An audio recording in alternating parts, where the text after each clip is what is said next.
Hey everyone, welcome back to Wicked Deeds. We're your hosts. I'm Brittany. And I'm John. And today's case brings us to a small town in Pennsylvania where everyone knew everyone, where kids were allowed to roam free without parental supervision, and where a stranger would absolutely stand out among the locals. But when a young girl disappeared after school, only later to be found murdered less than 500 yards from her own home, authorities and residents alike would have to come to terms that a monster living among them may have committed this horrifying act. Today's case is about the murder of Debbie Makel.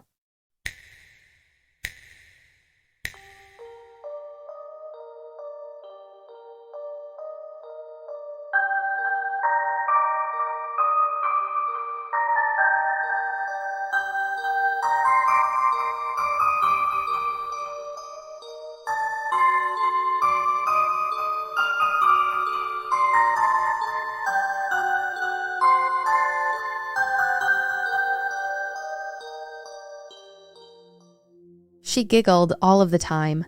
There was a big tree with an L-shaped branch that she used to love to climb. She'd hang upside down from it and swing back and forth with her long hair brushing the ground. Debbie was very outgoing. When a new child moved into the area, it was Debbie who befriended her when others did not. She was the top of her class, straight A's. This was a passage published in the Observer Reporter where Makel described her daughter.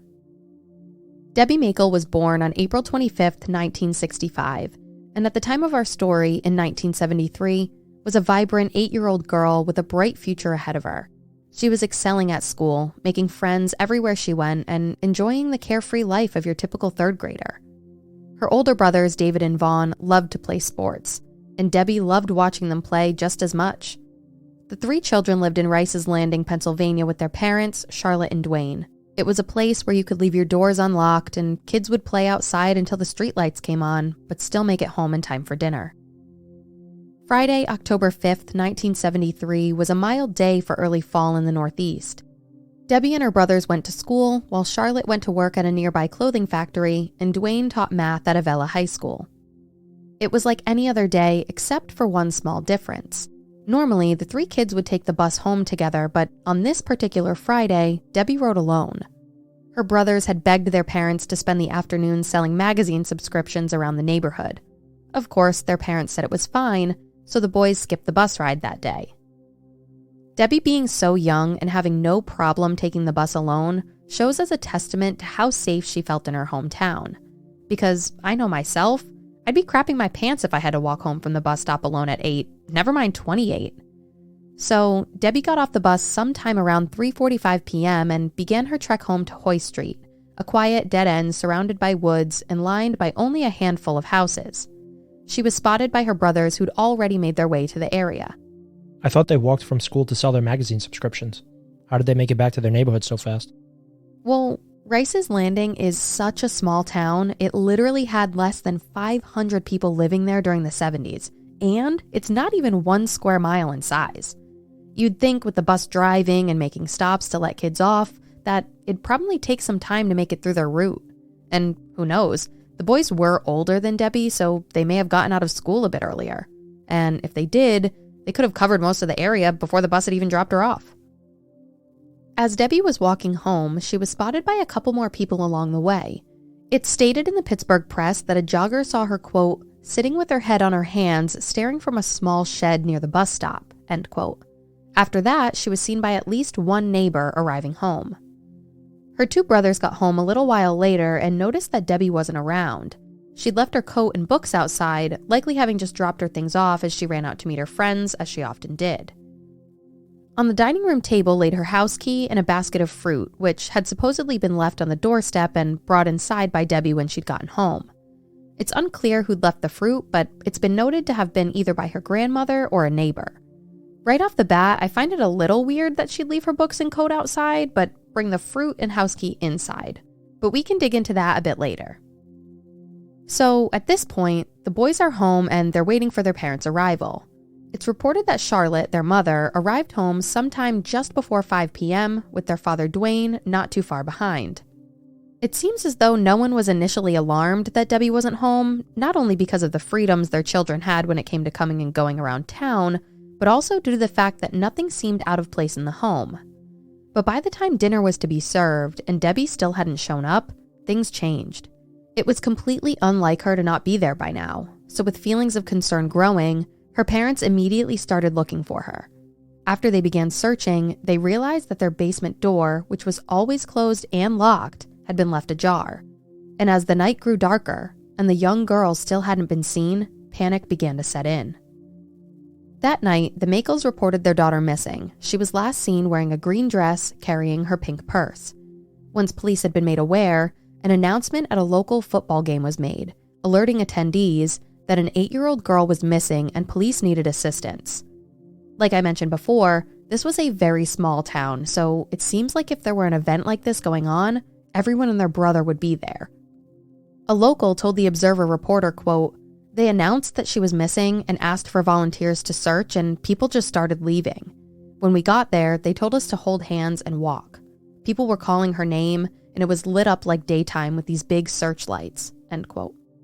It's believed that anywhere between 150 and 300 people all gathered to start looking for Debbie.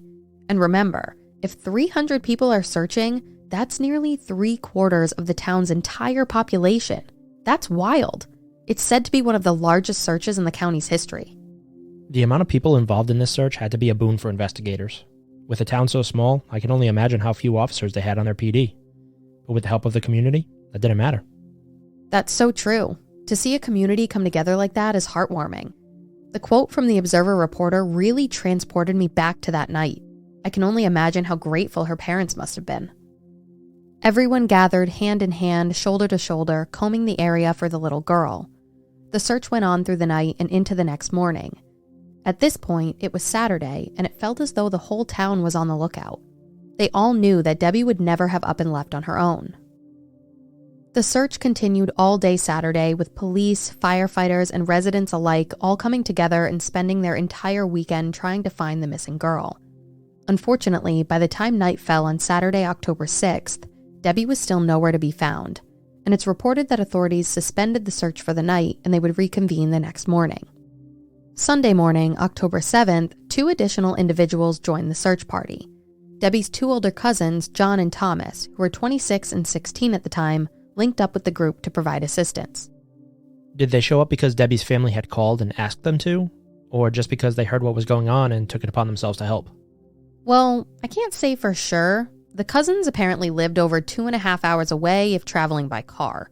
So I don't know if the word would have spread that quickly to them. I'd have to assume they were told by the family and decided to come assist in the search. But something I found weird, which we can get into later, has to do with the fact that the cousins mentioned they had some sort of vision about the whole situation. I don't know if that's how they knew or if it was just something they came up with to say to sound cooler, but either way, they came to help for one reason or another. As the 2 had barely began their part in the search, they stumbled upon something that caught their eye. It was a brightly colored sock sticking out from under some brush near an old grist mill foundation in the woods, just under 500 yards away from the Makels' home on Hoy Street. When the boys got closer, they realized that they'd found Debbie's body.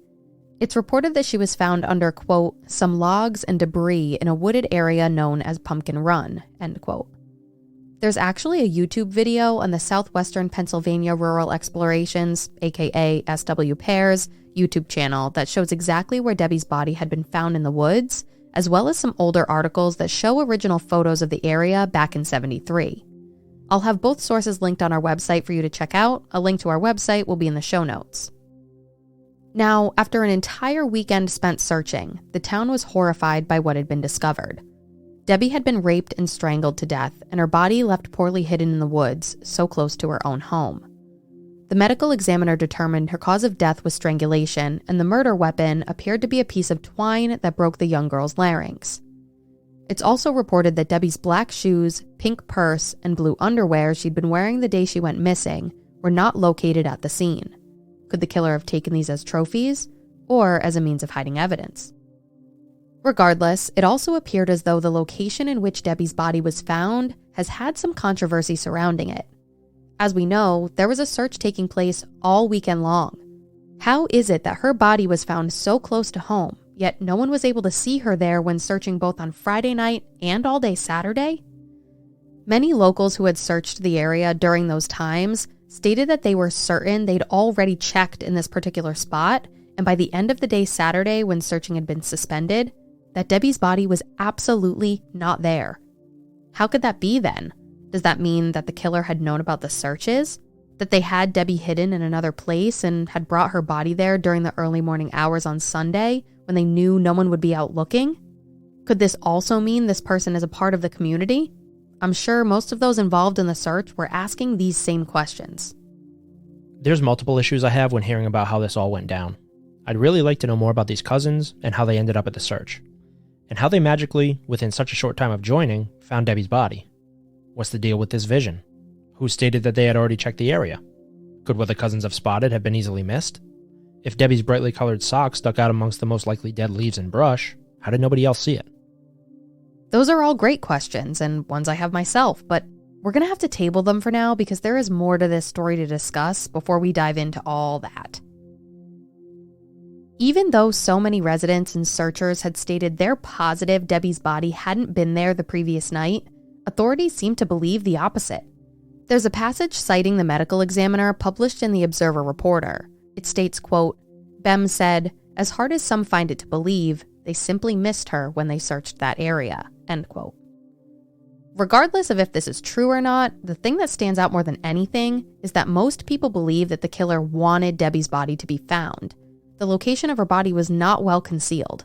Sure, there was some brush laid atop of her, but not enough to completely hide her, as well as that very brightly colored sock left sticking out. She was placed pretty much right on the path that people would walk along. Was this done on purpose so it was easy to find her? It's not crazy to assume that she was left there purposefully. I think it's fair to assume that the person who left Debbie there either did it in a rush, not wanting to be seen, or, like others have suspected, wanted her to be found.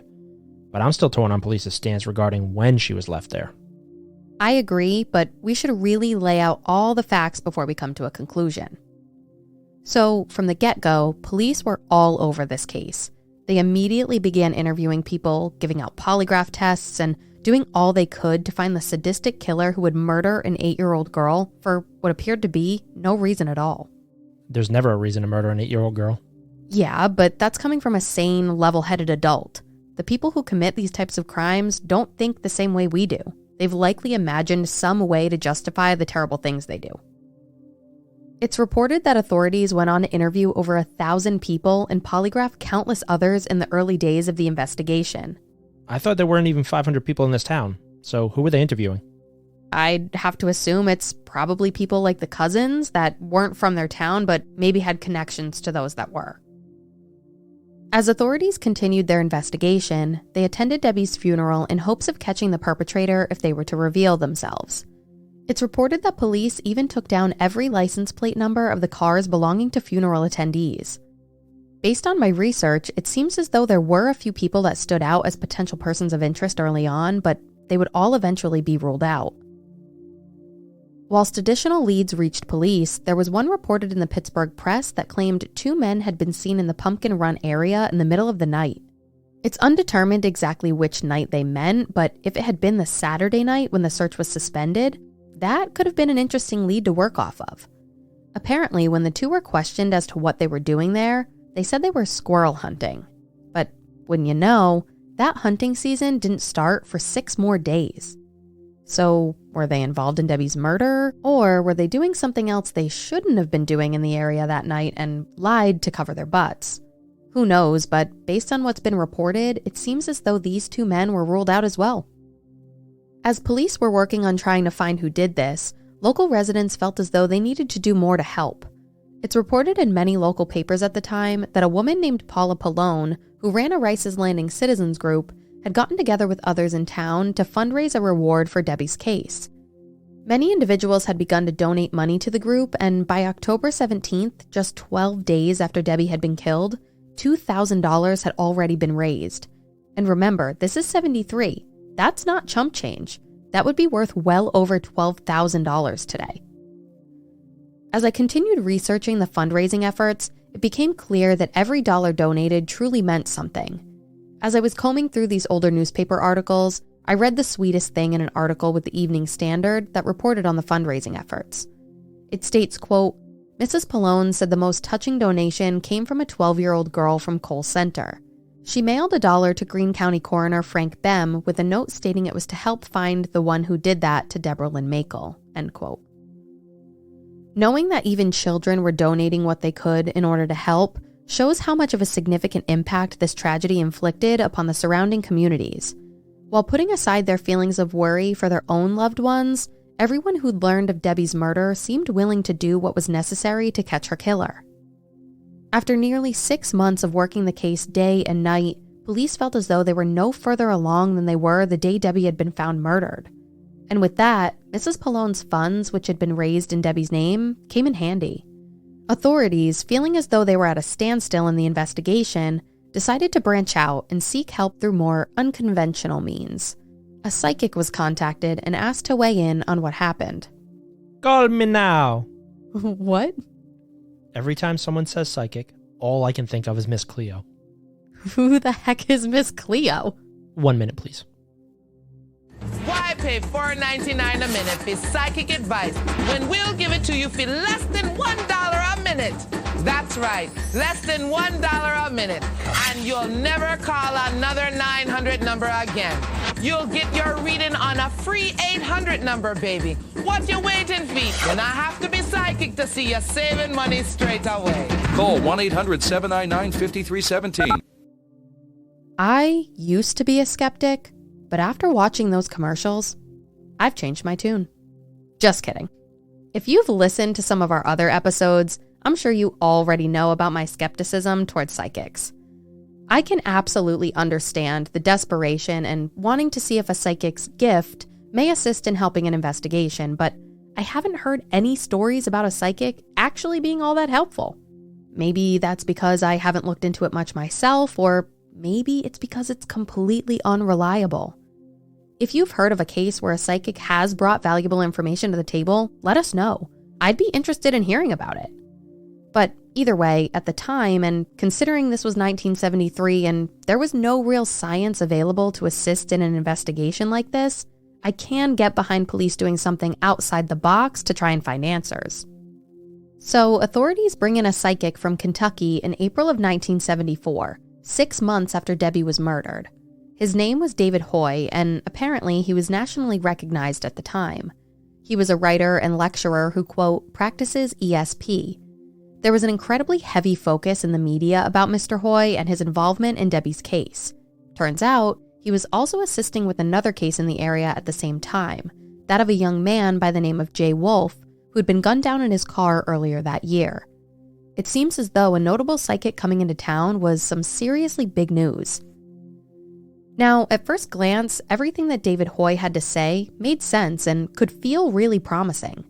The Morning Herald reported, quote, Hoy's idea is that strong emotions leave an imprint, a kind of energy where they occur, end quote. Along with his comments about how these emotions could leave an imprint, which he could supposedly sense, he allegedly had some previous success in doing so. The Morning Herald even reported that, in regards to a case out of Montana, David was, quote, at least partially successful before in such investigations. It goes on to state, quote, Hoy said he was able to provide a description of a suspect, his vehicle, and a murder weapon. A man fitting the description provided by Hoy was arrested for another crime, as Hoy said he would be. And the car and weapon also fit Hoy's predictions. But the bodies of the 9 and 10-year-old sisters were never found, end quote. Sure seems like this could be promising, right? I mean, outside of the fact that the most important thing would be to find the girls' bodies, but I'll leave my opinions out of it.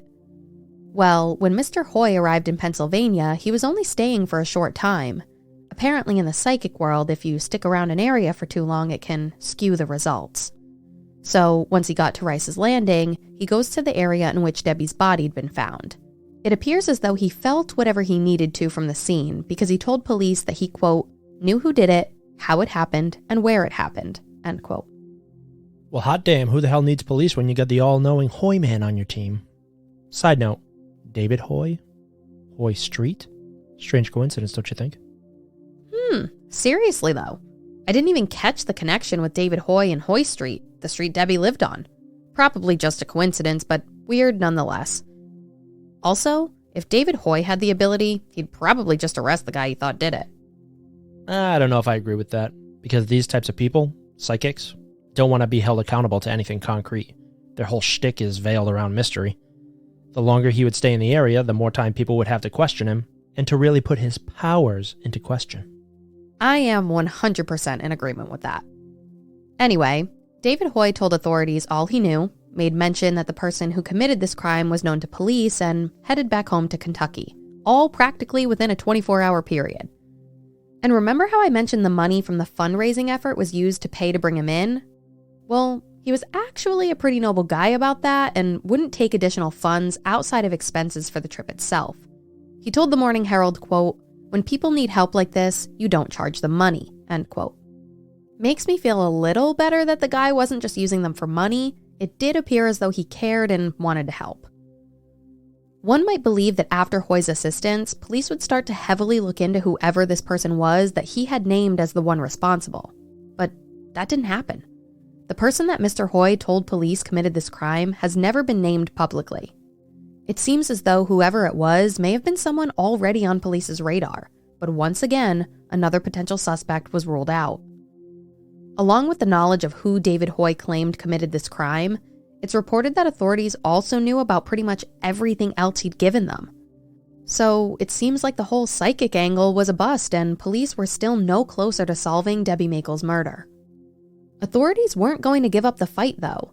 Trooper Joseph Albani stated, quote, "Right now I have a file on this case about as thick as a Pittsburgh phone book. Something might come from these little pieces of information we still get," end quote. I mean, I can only imagine the thick-ass file he had on the case after talking to over 1,000 people and administering countless polygraphs. The evidence must have been overwhelming, yet underwhelming all at the same time if they hadn't really made any movement. Regardless of what people want to say on online forums, I think police did their due diligence from the very beginning on this investigation. Everyone wants to place the blame on the cops, but I don't think it's always warranted. Yes, there were difficulties from the get-go, as there usually are in most cases, but police seemingly tried their best to get to the bottom of it, at least based on what I've seen. But with little to go on, what could police do now? It doesn't seem like much happened in terms of the investigation for another couple years. And as I'm sure you're aware, it's incredibly difficult to get an accurate depiction of the initial happenings on a case from nearly 50 years ago. But it was reported in 1976 that investigators were going to be interviewing a killer known as Eugene Clausen. What I find to be interesting about this whole plan, though, is that it doesn't seem to have much to do with Debbie's murder. Here, let me give you a quick rundown of what the Evening Standard reported regarding Eugene Clausen and investigators' plans to interview him. Apparently, in 1976, Mr. Clausen was being held in a New Jersey jail on numerous charges, one of which was the alleged rape of a 13-year-old girl. It's also been documented that around this time, he confessed to the killing and decapitating of 2 West Virginia University students back in 1970. While he was incarcerated, rumors began to spread purporting, quote, similarities between the West Virginia University murders and Debbie's case. But when looking at these crimes side by side, it seems quite a stretch to say that there are any similarities between the two. To come to the conclusion that the decapitation of 2 college-aged students is similar to that of a rape and strangulation murder of an 8-year-old girl just feels far-fetched. Nevertheless, authorities stated that the questioning of Mr. Clausen was, quote, routine procedure, and they wanted to determine where he was at the time of Debbie Makel's murder. So, if you're questioning authorities' line of thinking here, you're not alone. What kind of information did they hope to gather from Clausen? This wasn't an easy swing by the jail and talk to him type situation. In the Evening Standard article, Trooper Joseph Albani stated that Clausen would not be questioned until he was extradited to West Virginia, and any interrogation had to be approved by his lawyer. I have so many questions about why this is relevant. Maybe Clausen had some type of association with someone who may have been in Pennsylvania at the time, and investigators were looking to gather more information from him about the potential connection? I mean, sure, it's also been reported that he used to live in the area, but what does that have to do with anything? If he wasn't living there during the time her murder took place, what relevance does that have?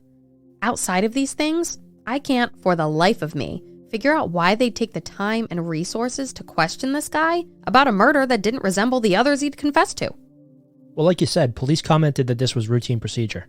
If they heard rumors of similarities between the cases, and 3 years had passed since Debbie's murder, I'm sure they were running on fumes with leads, they'd likely have already questioned most, if not all people from the area, with any possible ties to what happened. If Clausen lived in the general vicinity of Rice's Landing years ago, there's a chance he could have known someone who'd do something like this. Or he could at least provide insight into the mind of a killer that would take the life of a young girl. I get what you're saying. At first glance, I just had a hard time understanding why they'd use the resources for something that seemed like it wasn't going to pan out. But you're right, there are definitely reasons to question him. I guess I'm just of the mindset that he didn't have anything to do with it and it was a grasping at straws type of situation. Well, sometimes even the most unlikely leads can give you the smallest thing to work with. Unfortunately, that wasn't the case here, and the time spent on Eugene Clausen seemed to be wasted. Debbie's case would go cold for decades with practically no reporting or forward progression until 2001. At this time, several individuals came forward to try and claim responsibility for Debbie Makel's murder. It seemed as though authorities looked into all those attempting to confess, but all would end up being ruled out as not having any involvement.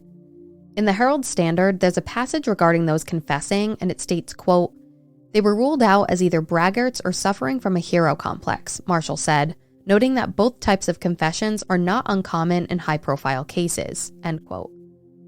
Don't really get how anyone can think that they're being a hero in a situation like this, outside of them trying to give a family closure and answers in their loved one's murder case, but more than anything, I think it's sick. It's not a hero thing. I'd classify it as more of a narcissistic personality disorder thing. And not to totally go off on a separate tangent, but just the other day, I was listening to a podcast that mentioned Henry Lee Lucas, aka the Confession Killer. This dude literally confessed to hundreds of crimes, telling authorities that he'd killed over 200 people across the United States. Yet, authorities were able to rule him out in tons of those cases. And honestly, it just doesn't seem possible to kill that many people and get away with it for long enough to continue to kill in the hundreds. Lucas is clearly mentally unstable, but how can you just willy-nilly confess to all these murders? I don't think my brain will ever be able to grasp it. The people confessing are likely already doing life in prison, or at least extensive sentences. So it's like you said in that quote. They're either bragging for clout, playing games because they've got nothing better to do, or are delusional enough to believe that when they confess to something they haven't done, it's helping the families of the victims in some way. Exactly. Now, as we move on, 2003 is where more information seemed to come out and the case gets some renewed public interest. It appears as though, yet again, others were trying to claim responsibility for the crime. It's unclear if these are the same individuals that came forward 2 years earlier around 2001, but either way, Corporal John Tobin of the Cold Case Squad for Troop B in Pennsylvania stated, quote, "Someone is stepping up to the plate, trying to take responsibility for this.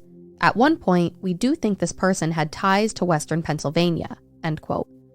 It's never been made public who authorities were looking into, but it's been reported that whoever that person was had no means of reducing their prison sentence. It seems like the dedication to catching the right person remains, though. As it's stated in the Post-Gazette, quote, "Sometimes people are looking for attention. The last thing we want to do is arrest the wrong person just to make an arrest," end quote. But as of now, in 2022, nothing of value has come from those confessions. So you can assume the person attempting to come forward with information was just another person with that hero complex we spoke of earlier. It's reported that around 2003, authorities would go ahead and compile all of the physical evidence they'd collected back in '73 and send it out for DNA testing. It's unclear how much evidence they had or what types of profiles they were able to obtain, but either way, it was all analyzed and sent to CODIS. In an article from 2013 in the Herald Standard, it states that authorities were able to find evidence that belonged to, quote, "someone other than Debbie, but as of 2013, it hadn't been matched to anyone. And yet again, as of 2022, no additional reporting has been done to update the public on if there's been any movement in the DNA evidence or if any profiles in CODIS match the one authorities had sent in from Debbie's case." With Debbie's murder having occurred almost 50 years ago now, there's got to be a good chance that the person responsible could have already died, and did so with their DNA never being entered into any database. You're totally right, but you have to think that if pathologists were able to obtain a good enough profile to be able to send it to CODIS, then why not send it off for genealogical testing too? If the person responsible is deceased, then this might be investigators' best chance at finding a link. Sure, maybe a trial wouldn't come out of it, but at least Debbie's remaining family members would finally have answers nearly half a century later. But outside of the idea of Debbie's killer being deceased, there's also the chance that they've been able to elude police this entire time. In 2013, after another decade had passed with no new findings, there was an article published in the Herald Standard that discussed the current detective's goals for working on the case. He stated, quote, "I'm going to be re-interviewing and asking for DNA swabs," Marshall said, his lips thinned in a determined grimace, noting that there are 3 possible suspects that are still living and still considered viable. "I'm going to ask for cooperation, and if 99 of 100 people say sure, then things are going to get interesting," end quote. Outside of other media having covered Debbie's case in recent years, there hasn't been any other reporting from major publications since 2013. How can it be nearly another decade with not a peep about this case? I just find it so odd that it can sit for decades at a time with absolutely nothing. Is there that much red tape holding authorities back to attempt to get a match to this DNA evidence? What other things could be holding up answers to this cold case? Well, it's not just as easy as saying, oh, let's see if we can get a match through genealogical testing and that'll solve all our problems. I know about a case where authorities were able to obtain a match through genealogical testing, essentially proving that only one person was capable of committing the crime that was being investigated. They were the only one there, the only one who had the opportunity to commit the crime, and it was still thrown out by a judge for not having enough evidence to substantiate the claims outside of the DNA. It's funny you say that because I was just looking at Twitter the other day and I saw a tweet from Derek of Crime Weekly podcast. Someone had asked why they needed to confirm a perpetrator was also in the area at the time of the crime and that they believed DNA evidence should have been enough. Derek explained that it's essentially better to have all your ducks in a row and never assume that you have enough evidence regardless of how valuable you may think it is. And he's right. You never know what someone else might think about the case you're putting forward. They can only judge the evidence that you place before them. By just saying you found DNA somewhere, while not corroborating that with additional evidence, you're leaving a lot of room for reasonable doubt. It makes perfect sense, but it's just frustrating, as it seems most things are in terms of these older cases. I don't know if we'll have any answers regarding the DNA anytime soon, but there are certainly things we can consider when it comes to what may have happened. There are 2 theories that stand out, but neither of them have a definitive suspect to link them to. There's a lot of speculation regarding certain aspects of the crime itself, like had Debbie's body been near that grist mill foundation the whole time people were out looking for her, or was she moved there later? Is there any significance to her leaving her coat on the doorstep while moving the bowl of fruit inside? I'll warn you that while reviewing all of this, we end up with a lot more questions than answers, and those questions just snowball into more questions.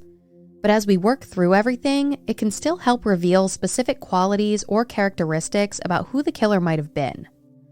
So let's make our way through each theory, starting with the one that seems less likely. And that's that whoever did this was a transient, not from the area, maybe even a serial killer passing through. I think if one were to believe that this was the case, they'd be more inclined to think that Eugene Clausen or one of these other random people who had confessed could have been responsible. We know Clausen was a bad guy that was already accused of raping a 13-year-old girl and confessing to the brutal murder of 2 other females. Could he have been a serial killer traveling through the area taking advantage of unsuspecting women and girls? If that was the case, could he have killed Debbie and left town before anybody knew he was even there? Heck, you could just take out Clausen's name and insert any of these other confessors who may have been capable of the same thing. So maybe, just maybe, people can come to the conclusion that this theory has some merit, but I just don't agree. There are way too many factors in terms of the killer being local that trump the transient idea for me. I'm thinking she lived on a quiet, dead-end street surrounded by woods. So the only thing I could imagine is that if this transient had been traveling through the woods and got to her house at the exact same time she was going inside, maybe they could have forced her into the house and then left through the basement door back into the woods that they had come from. But that just doesn't seem likely. Sure, it could have happened, but this seems like whoever killed Debbie had enough information about her family to be able to do this without being seen. Maybe they knew mom and dad wouldn't be home because of work, and when they saw David and Vaughn selling magazine subscriptions and not walking home with Debbie, they realized it was the perfect time to strike. That's exactly what we're about to get into. We'll kind of work through things chronologically in terms of this theory, starting with when Debbie first arrived home from school that afternoon. There are a couple things that stand out which make me think this person was a local, some of which John already covered. Could this person have known Debbie and her family and had been watching her movements and studied their routine? How else could they have known Debbie would be getting off the bus by herself that day, outside of seeing David and Vaughn somewhere else? And like John said, they had to have known Mom and Dad worked late, and this was the perfect opportunity to attack. Based on my research, it seems to me like whoever did this may have been waiting either inside or outside of the home, and Debbie saw them when she arrived. It's assumed that Debbie had brought in the fruit bowl, but nobody knows that for sure. So what if her killer was who moved it from the doorstep before getting in the house and waiting for her to arrive? Or if they were outside waiting, they could have used that as a ploy to go inside with her? Like, oh, I'd love a piece of fruit or something innocuous to convince an 8-year-old girl to go inside with them. Okay, I see what you're saying. Let's say the killer was the one who had picked up the bowl of fruit and brought it inside. Maybe that's one of the pieces of evidence that authorities could have gotten DNA off of, or, at the very least, a fingerprint. But what other reasoning could they have had for bringing the fruit inside? If I had to guess, I find it more likely that Debbie was the one to bring the fruit in after leaving her coat and backpack on the steps. It was a mild day and she was most likely carrying both items, so she dropped them to grab the fruit. Then, as she entered the house, she was startled by someone who may have followed in closely behind her. Yeah, that's possible. Honestly, though, the fruit situation could be something we're fixating on for no reason. I think at the very least, Debbie knew the person who killed her. I doubt that if a stranger was waiting at her house for her, that she wouldn't have been scared. That if they attempted to take her, she wouldn't have screamed. I think this person did know her, that they were probably someone who could blend in and go about the neighborhood with no one thinking anything of it. I mean, who knows? Depending on how close this person may have been to the family, maybe Debbie was even happy to see them. They could have invited her to go with them to another place, so she just dropped her belongings and followed this person to wherever. Then, once they arrived in a more secluded location, this once trusted person turned on her. Something else that leads me to believe Debbie knew and most likely trusted this person had to do with neighbors in the area reportedly not hearing the Makel's family dogs bark. One could assume that if an unknown person had been creeping around the house, the dogs would have been going nuts. I mean, John and I know this ourselves. Our dog Aggie will bark like crazy if she doesn't know who's coming to the door. But if she recognizes you, like when John comes home from work, she'll just excitedly jump around and wait for him to come in rather than barking like a maniac. But, of course, like in any situation, you can absolutely play devil's advocate here and say, well, some dogs don't ever bark. Or maybe the killer just gave them treats to shut them up. I just think it holds a little bit of weight when everyone that knew the Makels and their dogs were saying that they're surprised by the fact that they weren't barking. Putting the whole dog thing aside, let's talk about that basement door that had been left open. Sure, this again could be nothing, but it was reported that the door was always closed and locked. So why then would it be open? Other than the idea that whoever did this left with Debbie through the basement door. Maybe something between the two occurred downstairs, and while the killer left from the basement, they failed to shut the door behind them. Or perhaps the person responsible had been close enough to the family to know the layout of the house and knew they could sneak out from the basement instead of going back out the front door with Debbie. I think overall, the most important thing here has to do with this person being local and possibly known to the family. They most likely knew the area in order to plan out where they could bring Debbie that would be private enough to commit their wicked deed. And it seems as though that's what most people close to this case, as well as investigators, believe. I mean, it makes sense. If they weren't local, how would they know where Debbie lived? How would they know where to take her for privacy? How would they know she would be alone that particular afternoon? Not one single person ever came forward saying they saw Debbie with anyone else that afternoon. How would the killer know where to leave her body so that it would have been found, if we're assuming they wanted her to be found? If this were some random person passing through town, I think someone may have seen something at the very least. Everyone knew everyone here. There's no way a stranger wouldn't stand out.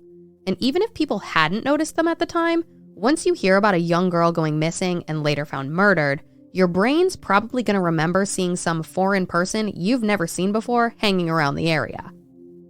But more than anything, what makes me think this person was a local had to do with something that was said in the Indiana Gazette in 1980.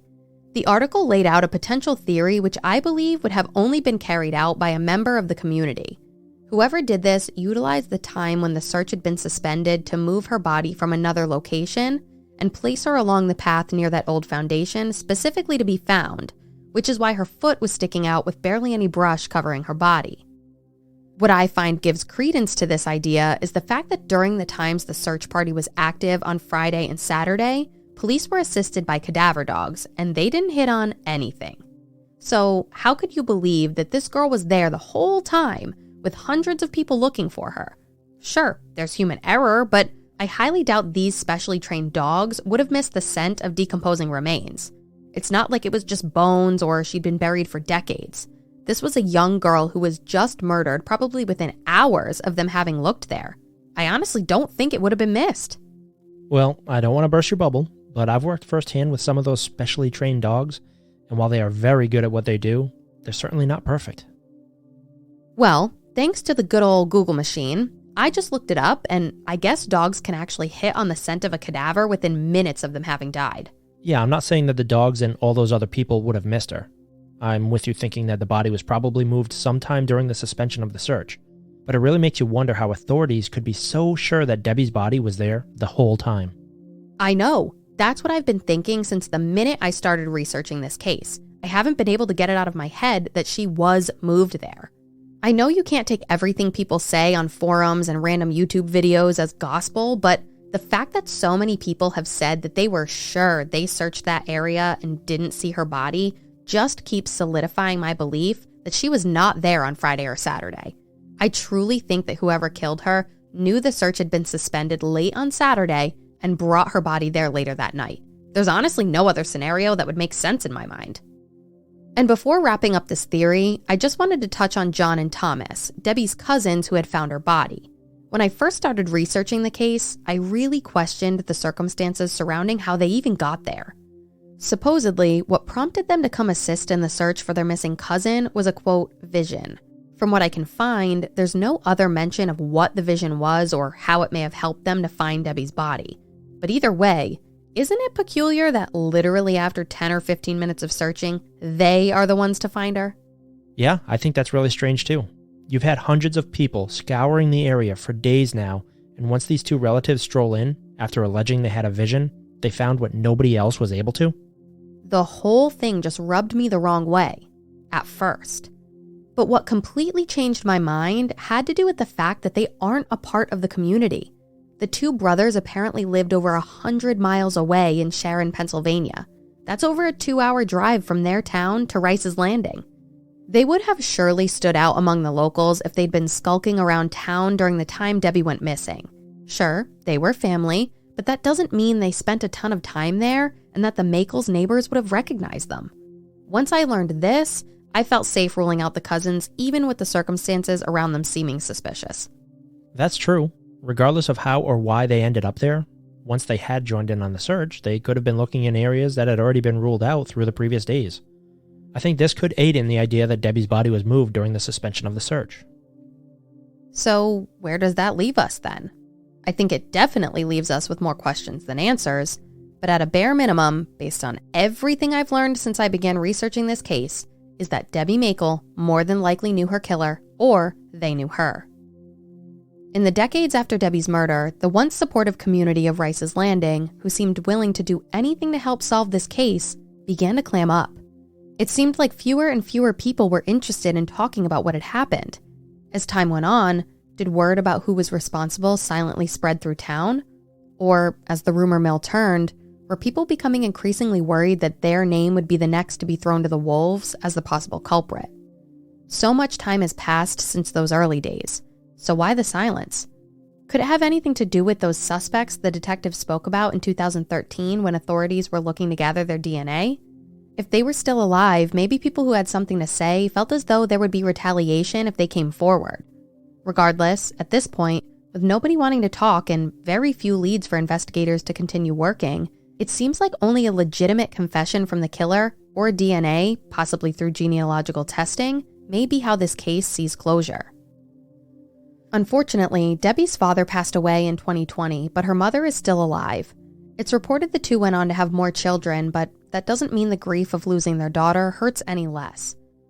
Debbie was a vibrant, beautiful soul that should have been able to live on and make more friends, excel through school, and live a normal, happy life. But someone robbed her of that. Regardless of if that person is still alive or not, Debbie's family deserves answers. Charlotte, Debbie's mother, had stated in an article with the Post-Gazette, quote, "When we had her, I think we did a really good job with her. We were proud of her. But you go to graduations and weddings and family things and you wonder, where would life be if it had been different? You never get past it, and you need to know what happened. Somebody out there has an answer, a clue that could help. I want the killer prosecuted. I want to know." If you have any information about who killed Debbie Makel, please contact the Pennsylvania State Police at 724-439-7111 or 724-627-6151.